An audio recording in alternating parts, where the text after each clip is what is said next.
I'll sing our gathering song for the month of March, which will be number 396, I Know This Rose Will Open.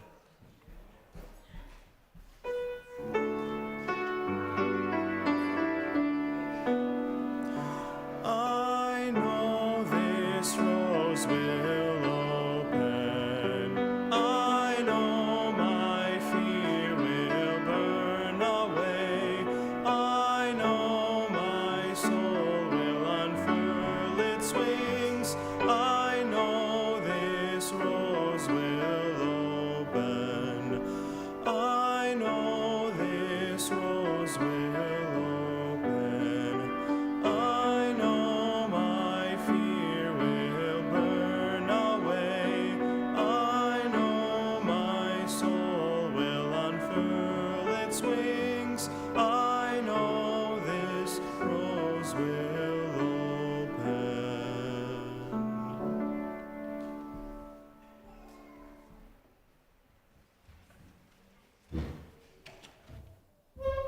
Good morning.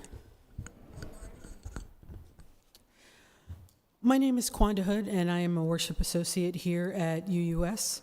I am a medium height West Indian woman from Trinidad.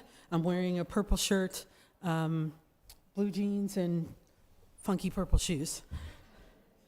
We're so glad that you're here. The word worship comes from Old English and means to lift up that which is worthy.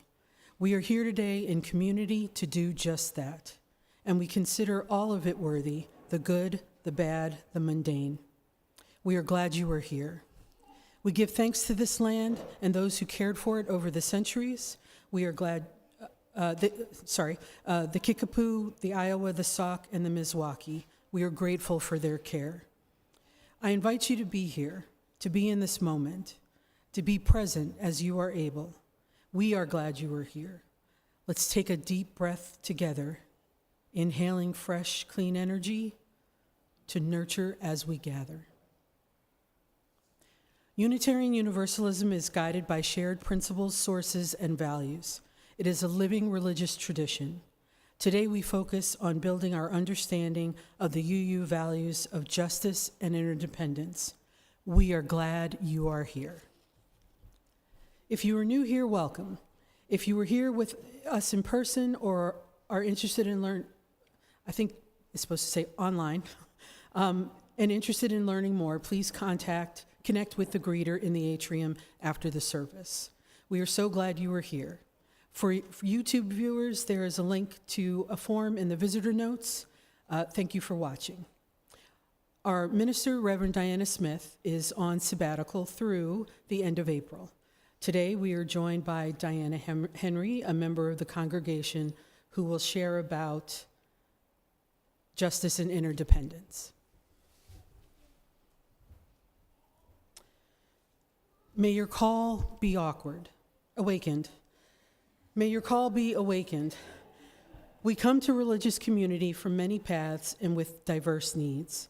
If you have come here seeking comfort, may your pain be soothed.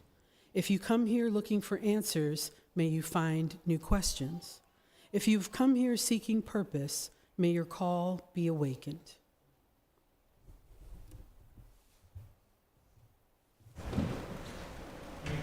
A little bit differently this morning. Instead of an opening thing, we have for you a YouTube video of an African version of the traditional Irish song. I might mispronounce this as it's in Irish Gaelic, but I believe it's Shidu Vamoy.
Morning. That was fun. Good morning. I'm Andrew Levitt. My no pronouns are he, him. I'm a worship associate here at the UU. I'm wearing green shirt and green belt today for some unknown reason. The flame of our chalice is a beacon to those who seek sanctuary, who seek knowledge, who seek hope. Let its bright light call us deeper into worship together. Please join with me in saying our chalice lighting as Liliana lights our chalice.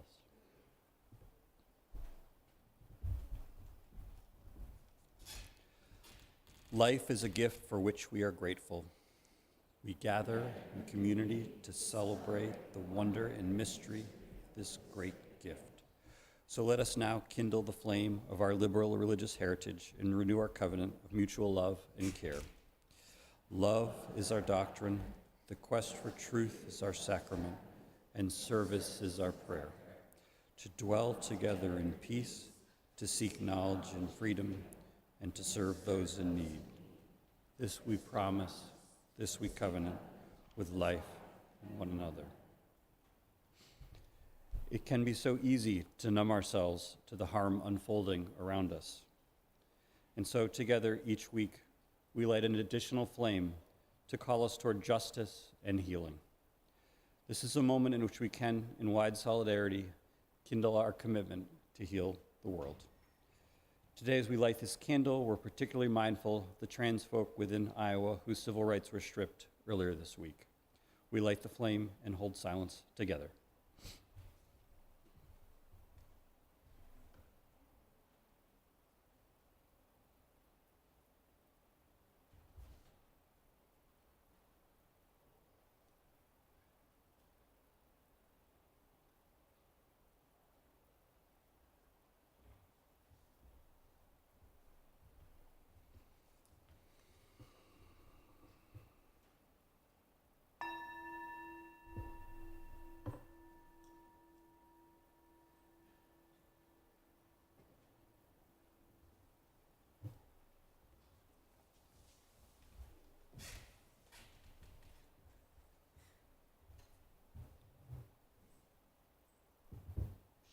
Sorry. Good morning, everyone. My name is Nick Kaplan. My pronouns are they, them, and I'm the grateful director of Lifespan Religious Education here at UUS. And no matter what anyone says, I stand before you today as a non-binary person in a black polo and jeans.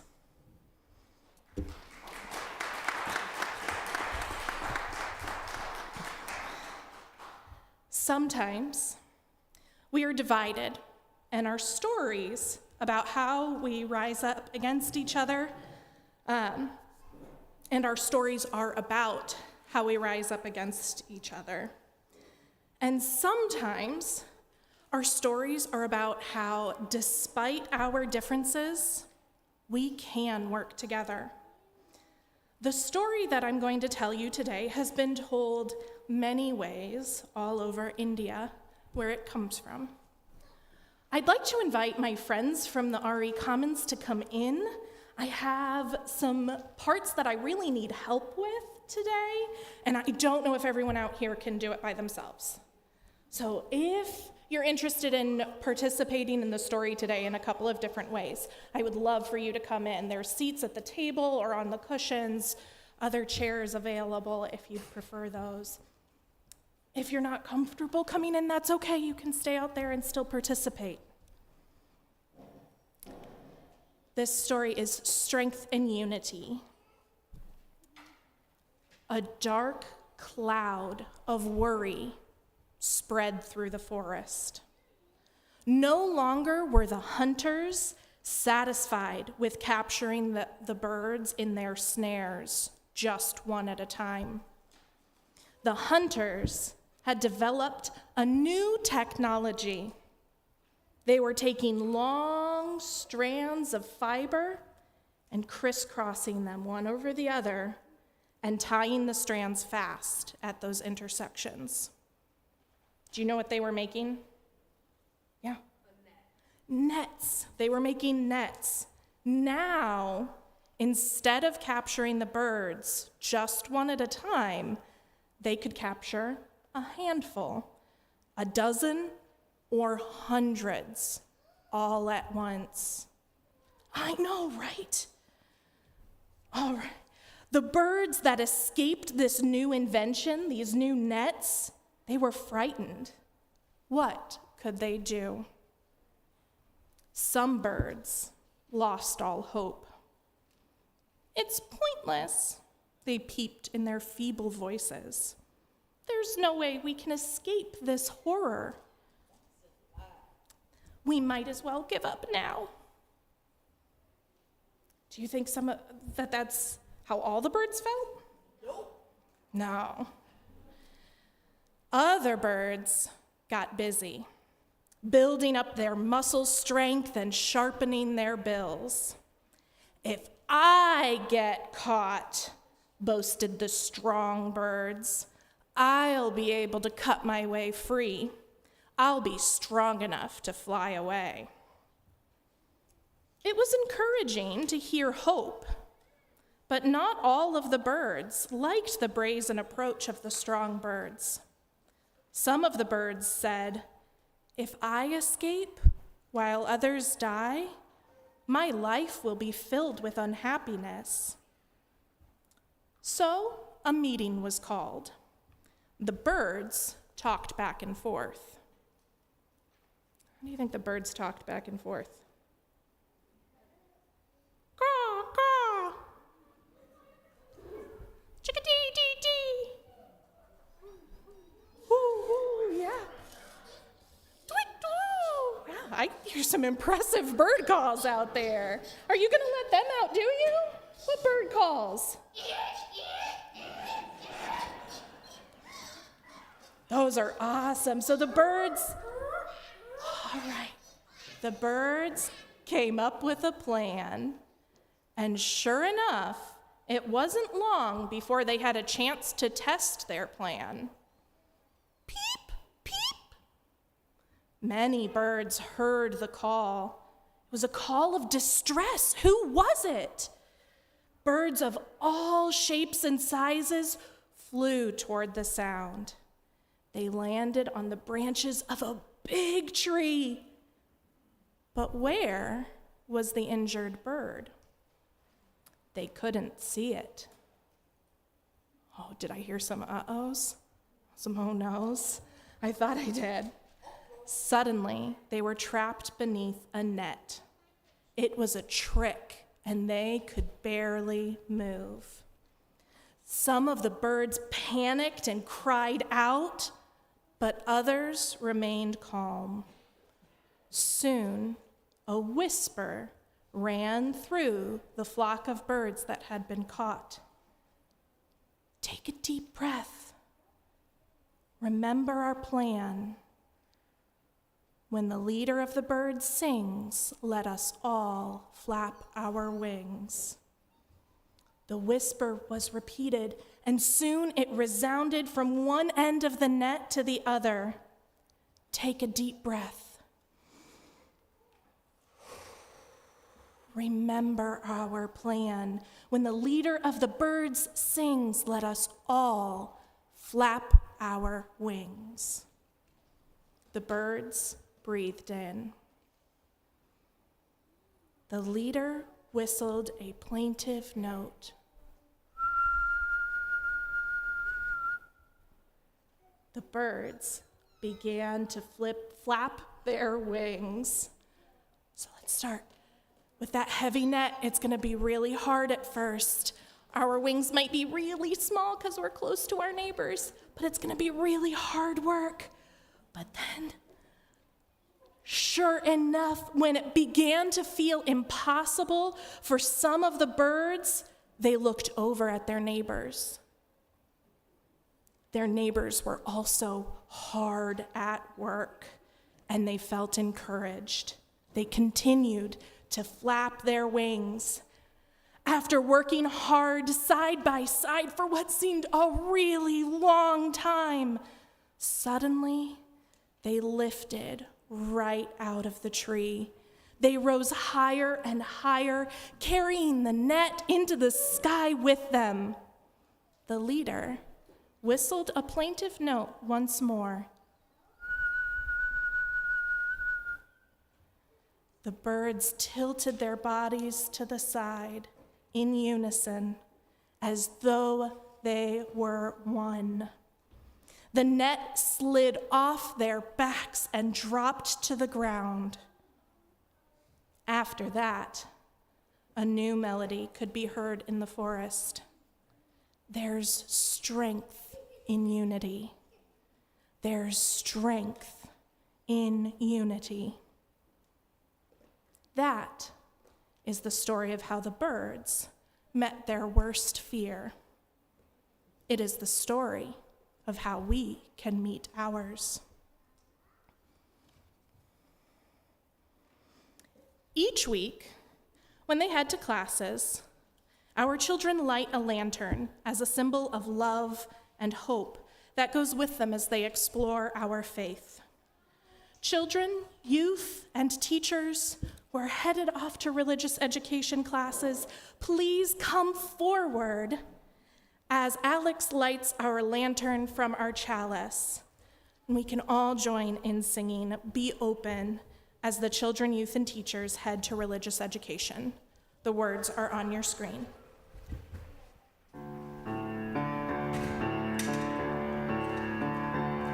Be open for something wonderful to happen. Be open to the possibility. Be open for something wonderful to happen. Be open to the possibility.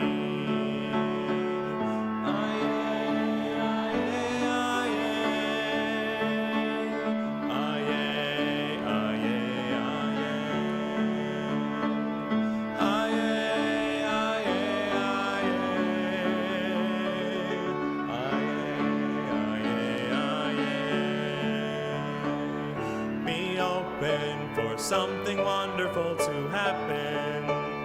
Be open to the possibility. Be open for something wonderful to happen. Be open to the possibility. Aye, aye, aye, aye, aye.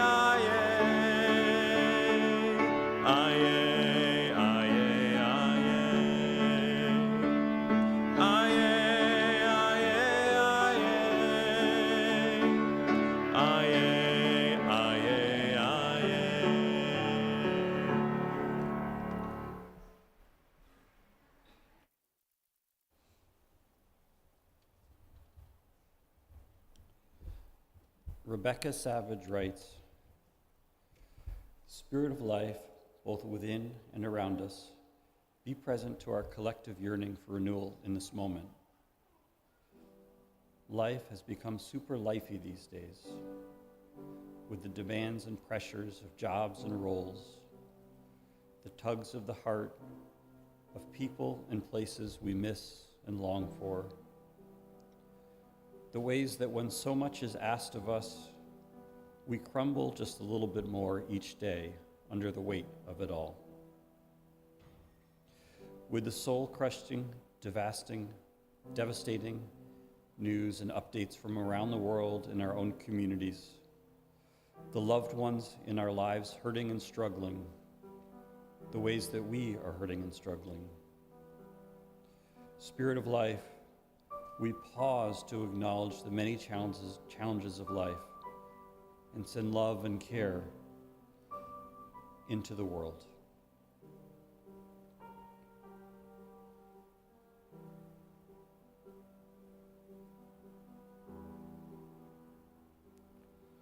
We pause to honor and hold space for the struggles we experience in our bodies and in our spirits, and send love and care to those tender places.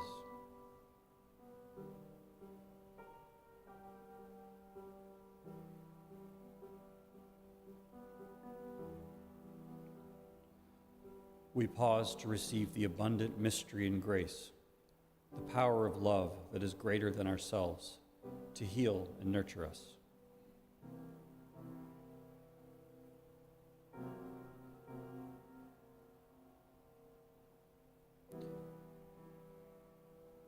we call upon the transcendent gifts of renewal to be bestowed upon us, for an energizing renewal to fill us in all the ways that serve our lagging spirits when our own resilience wanes. We give thanks and gratitude for the sweetness of renewal, so that it may linger in us, be amplified and multiplied towards healing and wholeness.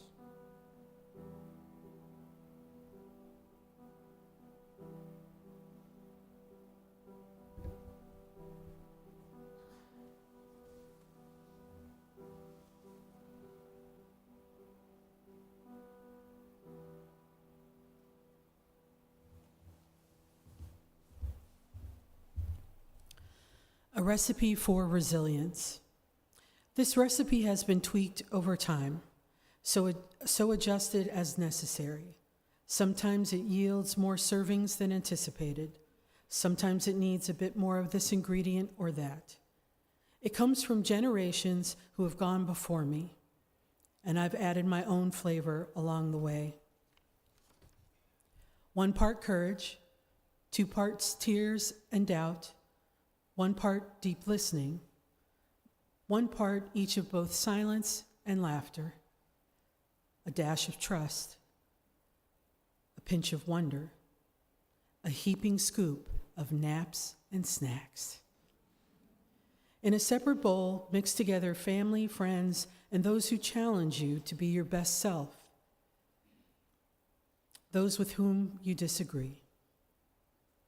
Add slowly to the larger pot a bay leaf for, well, whatever bay leaves do, and let it simmer for as long as you need, which is often longer than you realize or anticipate. Keep the heat at an even temperature, hot enough to cook throughout, but not so hot it burns the bottom. Can be served at room temperature, warm, or even cold if necessary. Serve alongside your favorite soft blanket, dog, cat, or other soft item. Make often. Share with others. Hold on to the leftovers. You'll need them after a long day that challenges your soul. By Margaret Weiss. And now we will have a reflection by the incomparable Diana Henry.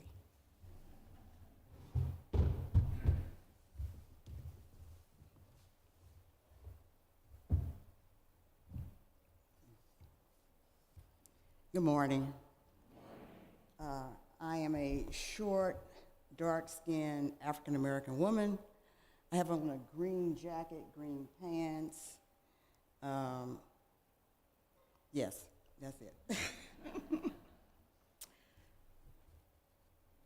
And my pronouns are she, her.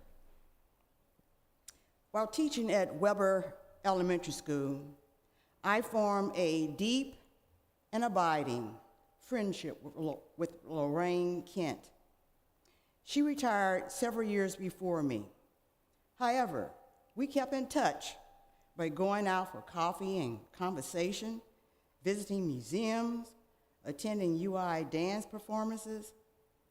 Lorraine passed several years ago, and I miss her friendship dearly. During our time together, she mentioned her Irish heritage and Catholic upbringing.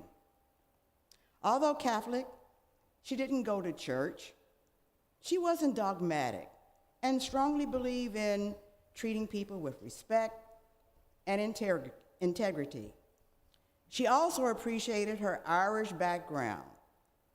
And when visiting Ireland, her adult children and grandchildren accompanied her. Since the wearing of green is upon us, my thoughts turn to her more than usual. As an Irish Catholic, she represented the qualities St. Patrick discerned from the Irish pagan virtues: loyalty, courage, and generosity. And I don't mean the loyalty that someone requires of people today.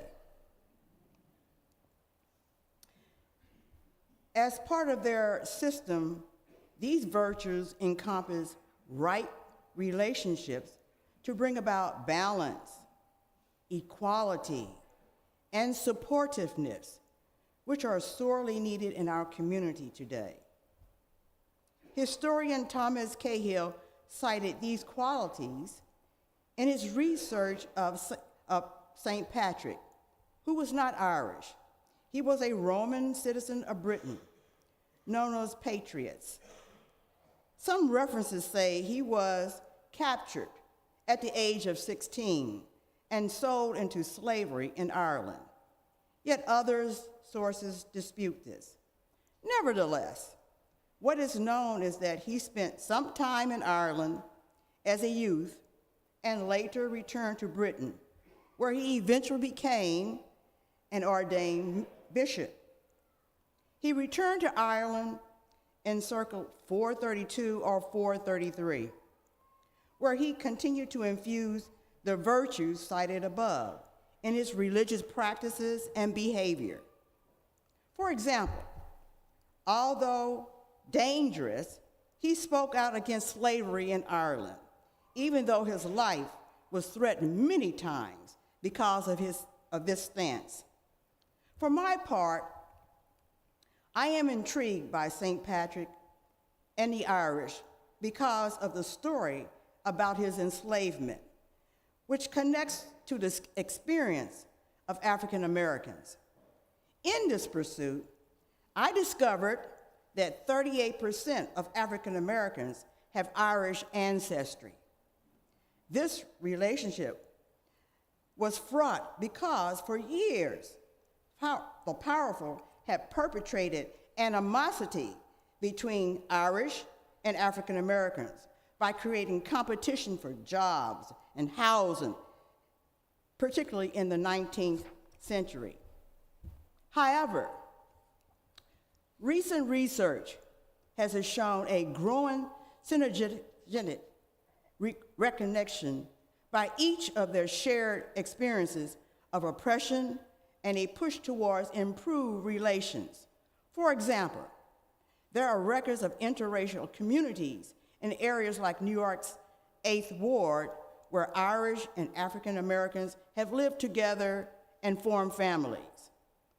The Glucksman Ireland House of New York is one organization that understands its role in assisting this synergetic growth.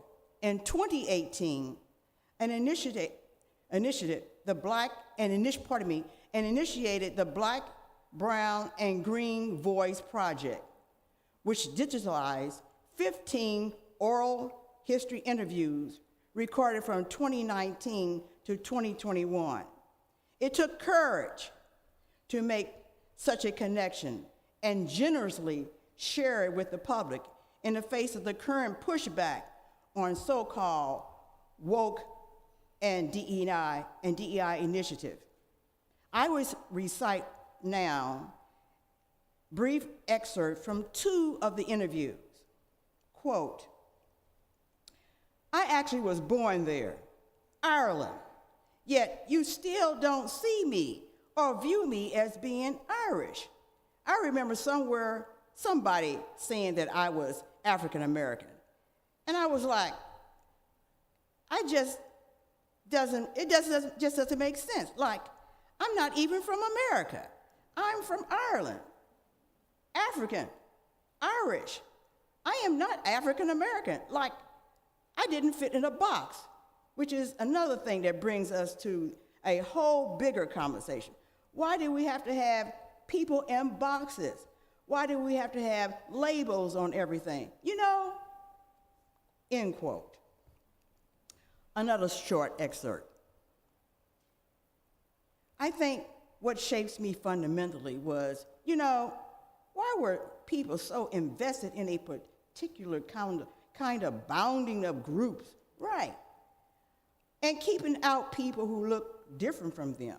Like, we didn't know any other people were like us in terms of being from interracial families, growing up in the context that we live. We understood ourselves to be Black people, but we also understood that our mother was Irish. But there was a curious kind of exclusion from all kinds of, in particular, from white people, but in strange ways also from blacks. But I was curious to try to understand why people were so invested in it. Why was it that it mattered so much that nobody came from my parents' weddings? You know, why is it that my grandmother lived within a couple miles of each other and they never met? Why was it so threatening about this boundary that even as a very young child, I could feel that tension sort of projected onto me and projected onto us? Why we were out in public, why were we literally pointed at? You know, we were odd to people for important reasons, and that's why I wanted to understand. I became an adult, and at least going to college, it was meeting other people who experienced the same thing and finding that really kind of helpful as a way to make sense of it, end quote.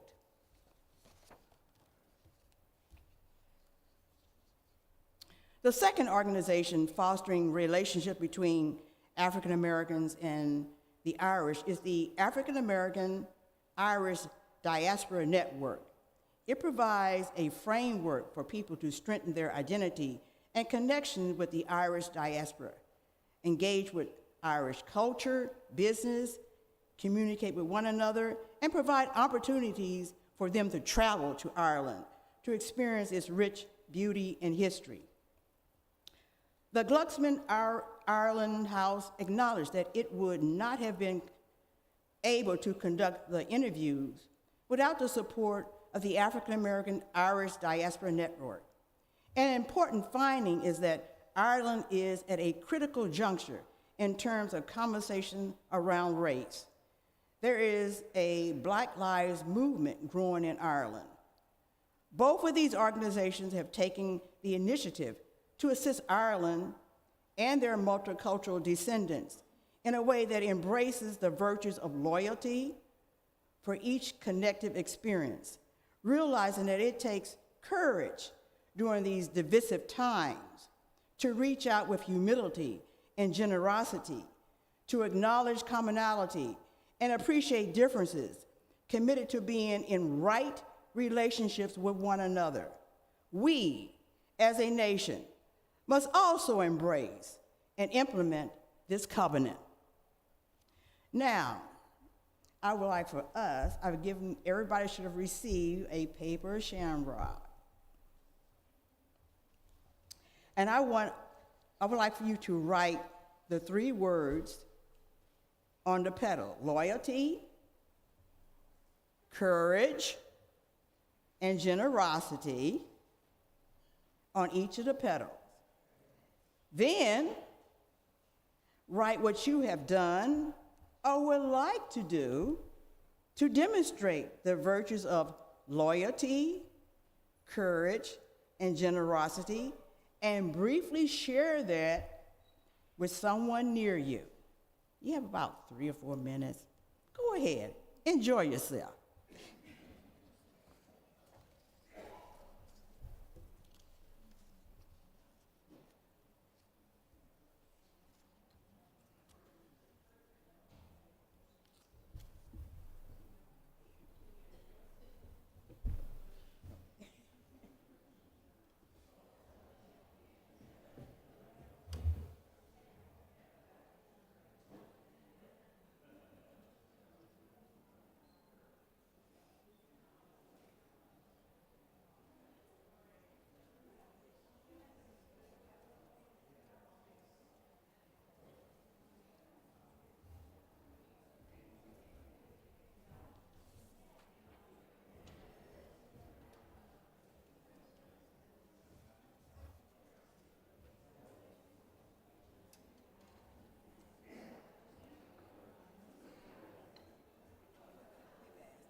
would like to invite you to share what you have talked about. So we're going to come up, anyone would like to come up and share anything that you want to talk about in regard to experience that we had with loyalty, courage, and generosity. Hello? Anyone?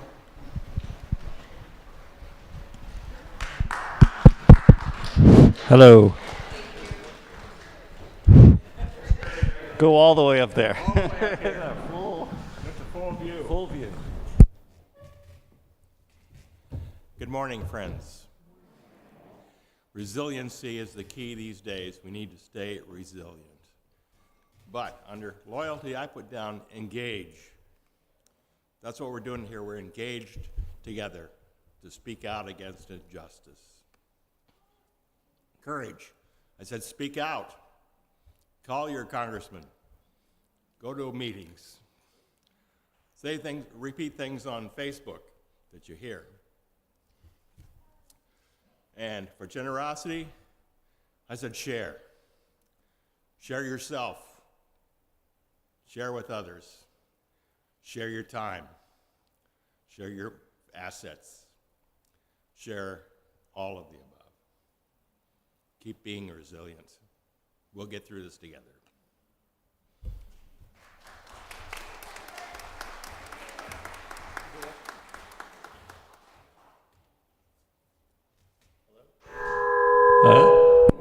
Maybe one more?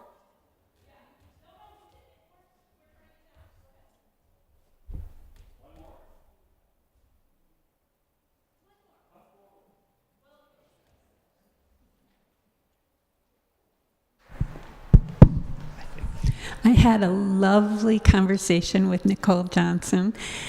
We discovered that we both are sponsoring internationally.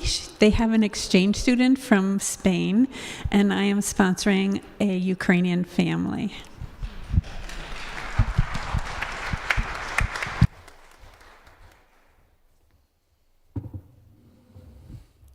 Maybe just a little warm thank you to Diana for that.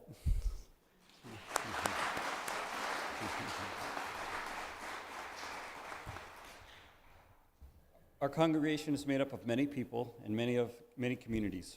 We gather in many ways to learn, sing, laugh, share meals, try things out, help repair our beautiful broken world. Together we create a community that nurtures us to seek love more fully and fiercely in this world. This morning, Vicki Cyphers is here to share about how connecting with UUS through the free lunch program has impacted her.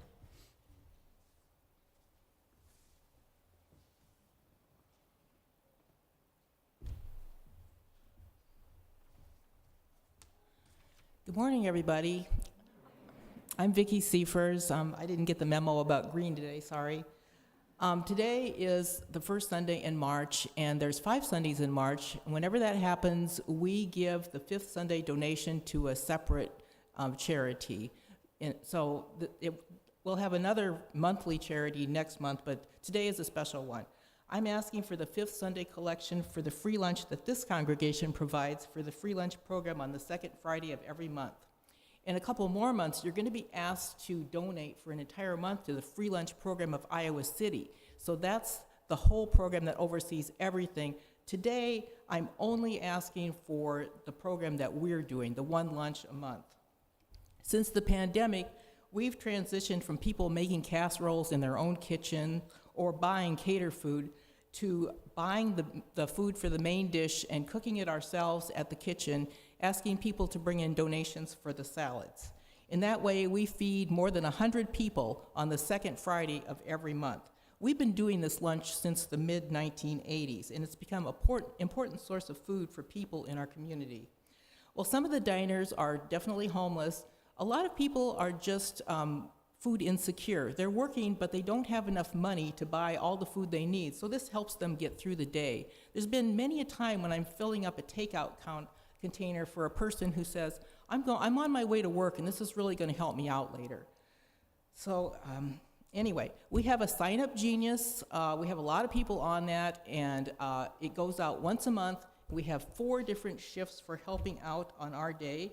We come up 9 o'clock and we cook the food, And then at 11 o'clock, we chop up the salads, and at noon, we serve, and then at 1 o'clock, we're cleaning up.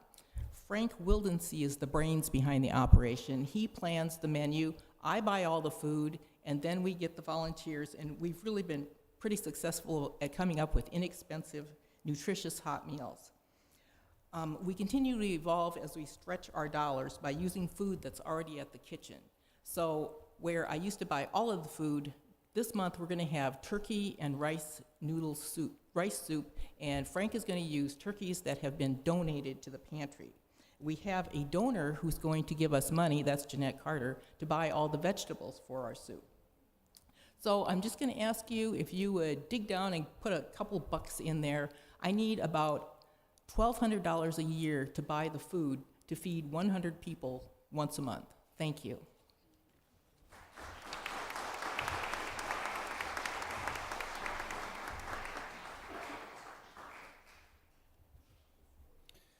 To live out our mission, values, principles, each week Sunday offering goes to an organization in the community that has chosen to support this lunch. This is the free lunch program. All cash contributions go directly to the community partner agency. You may use the memo line of a check or an online giving portal to designate a contribution to the community partner agency, your annual pledge, or additional operating expenses. As we conduct the offering, we also recognize the many non-financial contributions that keep our congregation running and the members of our congregation provide to the broader community. We are grateful for everything, tangible or not, that you are willing to give during this time.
May what has been shared today help us more fully affirm our interconnection and live into love and justice.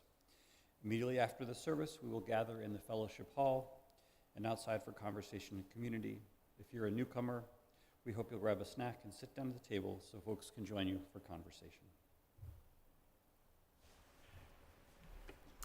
Our closing hymn for this morning is number 205, Amazing Grace. Please rise in body or in spirit.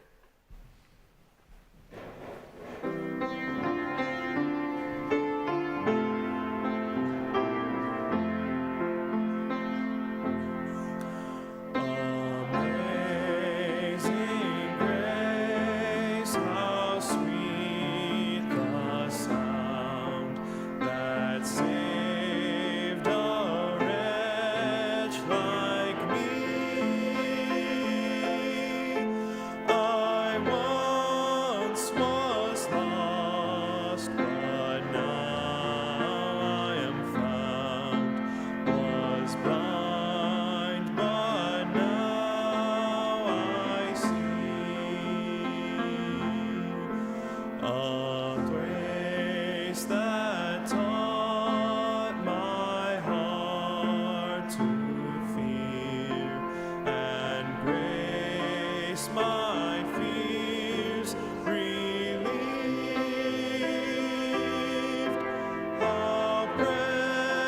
just did that grace appear, the hour I first believed. Through many dangers, toils, and snares, I have already come. 'Tis grace that brought me safe thus far, and grace will lead me home. When we've been there 10,000 years, bright shining as the sun,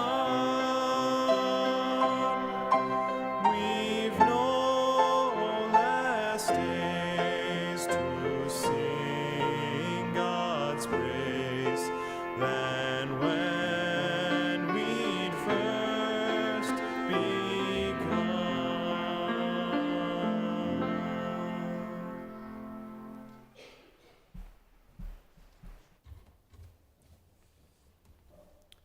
Please join with me in the words for extinguishing the chalice.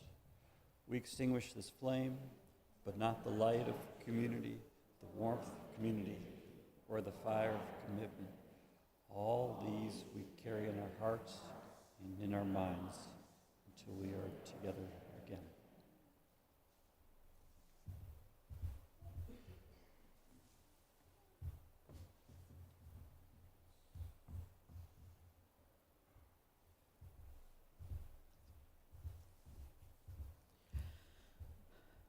To soulfully survive in world's mayhem. Reverend Heath Ron Starr writes, "May whatever gatherings or activities we engage in this Sunday afternoon help restore us, our connections to one another, our sense of hope, beauty, and fun in this world, our deep knowing that we have to take care of ourselves and each other with love and joy if we are to soulfully survive the world's mayhem."